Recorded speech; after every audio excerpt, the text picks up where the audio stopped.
Viewers, welcome back to the physio healer. आज के हमारे सेशन में हम आपके साथ बात करेंगे एक ऐसी तकलीफ की एक्सरसाइजेस के बारे में जिसे कहते हैं लिम्फेडीमा।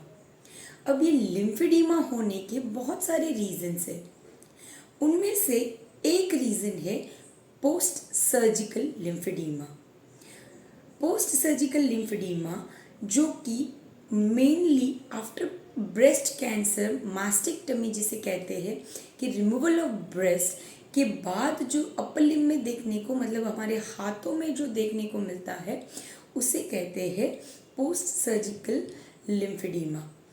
यही चीज़ अगर आपकी नीचे शरीर के नीचे के हिस्सों की कोई सर्जरी हो, इन केस ऑफ फीमेल में अगर आपकी हिस्टेरेक्टमी या तो uterine removal because of malignancy मतलब कि कैंसर की वजह से अगर आपके लिम्फ नोड्स रिमूव किए हुए हैं तो आपके पाँव में भी लिम्फेडीमा होने के चांसेस है। तो ये तो एक बहुत ही छोटा सा रीज़न है।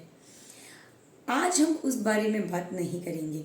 पहले अगर हमें पोस्ट मास्टेक्टमी मतलब कि कैंसर ब्रेस्ट कैंसर होने के बाद जो हमारे ब्रेस्ट का रिमूवल और उसके साथ साथ जो हमारी अंडर आर्म्स जिसे एक्जिला कहते हैं वहाँ से और ये सर्वाइकल रीजन यहाँ के जो लिम्फ नोड्स होते हैं उसके रिमूवल के बाद जो लिम्फेडीमा होता है उसके बारे में बात करेंगे। तो जब ये लिम्फ नोड्स जो है जिसे हम सिंपल लैंग्वेज में लसिका कहते हैं वो हमारे बॉडी में जो भी प्रोटीन रिच जिसे हम कचरा या तो एक्स्ट्रा फ्लूइड कह सकते हैं वो वहाँ से रिमूव करता है, बाहर निकालता है। जब ये लिम्फ नोड्स ही निकल जाते हैं तो ये एक्स्ट्रा अमाउंट ऑफ जो फ्लूइड है वो हमारी बॉडी से ड्रेन नहीं हो पाता है प्रॉपर वे में और वो जमा होने लगता है किसी भी एक ऑर्गन की तरफ, मतलब कि हमारे मेनली हमारे हाथ में, क्योंकि यहाँ से वो इजी वे रहता है और with the help of gravity ये नीचे की तरफ जाता है और कोई बार तो पूरी उंगलियों तक सूजन आ जाती है। तो इसे कहते हैं लिम्फेडीमा, सेकेंडरी लिम्फेडीमा पोस्ट सर्जरी। तो जब ये लिम्फेडीमा होता है तो उसके ट्रीटमेंट के बहुत सारे पहलू हैं जिनमें अलग अलग चीज़ों का इस्तेमाल करके मसाज थेरेपी है, फिर कंप्रेशन थेरेपी है और भी बैंडेजिंग है जैसी टेक्निक्स का यूज़ करके हम लिम्फेडीमा को कम कर सकते हैं। पर उसके साथ साथ कुछ एक्सरसाइजेस से भी हम हमारे मसल का कॉन्ट्रैक्शन रिलैक्सेशन करके इस फ्लूइड को ड्रेन होने में हेल्प आउट कर सकते हैं। तो आज मैं आपको कुछ ऐसी एक्सरसाइजेस बताऊंगी जो कि फ्री मूवमेंट ही है पर वो मूवमेंट हमारी एडिमा को कंट्रोल करने के लिए या तो जो हम थेरेपी ले रहे हैं उसके साथ साथ उसे हेल्प आउट करने के लिए ड्रेनेज करने के लिए हेल्प करती है। तो आइए हम डेमोन्स्ट्रेशन से देखते हैं कि हम कौन कौन सी एक्सरसाइजेस कर सकते हैं।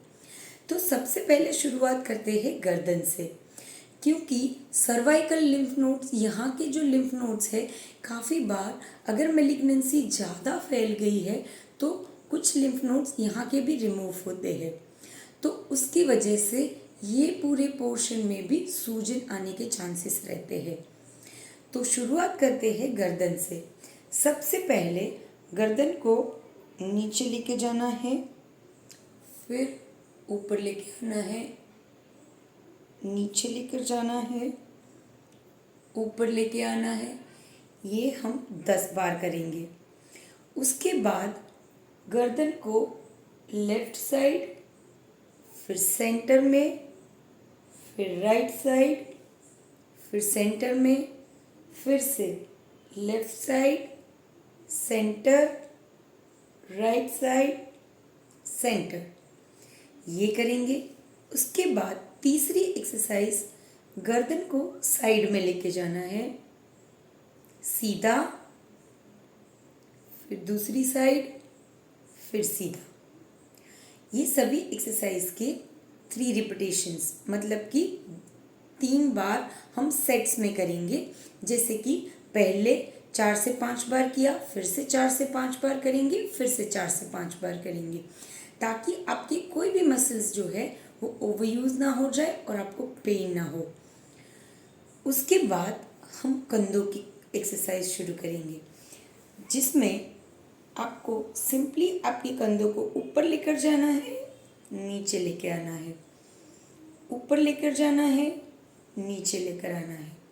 उसके बाद आगे लेकर आना है, पीछे लेकर जाना है, आगे लेकर आना है, पीछे लेकर जाना है।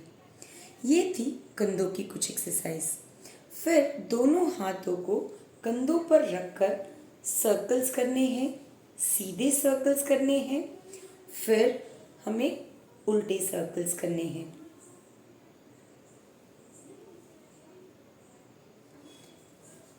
इसके बाद हम एल्बो जॉइंट के लिए एक्सरसाइज करेंगे। हमारे हाथ को मोड़ना है, सीधा करना है, मोड़ना है, सीधा करना है, मोड़ना है, सीधा करना है। फिर और कंधों की एक्सरसाइज के लिए पहले पूरे हाथ को ऊपर तक लेकर जाए, फिर से नीचे लेकर आए, फिर वापस ऊपर लेकर जाए, फिर वापस नीचे लेकर आए। जिस वजह से आपके जो पूरे हाथ के मसल्स हैं वो कॉन्ट्रैक्ट और रिलैक्स होंगे। उसके बाद आप हाथ को सीधा रखकर ऊपर नीचे ऊपर नीचे कर सकते हैं। फिर वापस से हाथ को साइड में रखकर ऊपर नीचे ऊपर नीचे। रिस्ट जॉइंट को गोल घुमाना है, पहले सीधे गोल, फिर उल्टे गोल घुमाना है।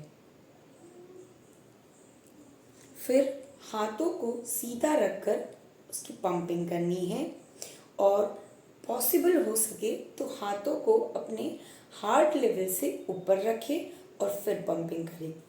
मुट्ठी को खोले, मुट्ठी को बंद करें, मुट्ठी को खोले, मुट्ठी को बंद करें। तो ये सारी एक्सरसाइज जो है वो आप सेट्स में भी कर सकते हो, या तो फिर 10-10 रिपीटेशन पर डे दिन में 2 बार कर सकते हैं, 3 बार भी कर सकते हैं।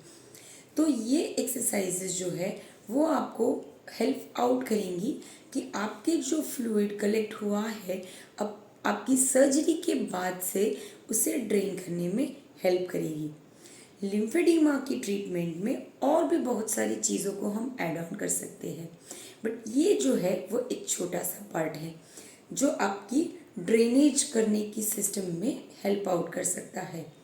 तो आशा करती हूँ कि आज का मेरा वीडियो आपके लिए इन्फॉर्मेटिव रहा हो और ये प्रॉब्लम के बारे में आगे की दूसरी ट्रीटमेंट्स भी हम बात करेंगे। तो तब तक के लिए stay tune with us and do like, share and subscribe to physio healer, ताकि हम आप तक अच्छी अच्छी इन्फॉर्मेटिव बातें जो है वो पहुँचाते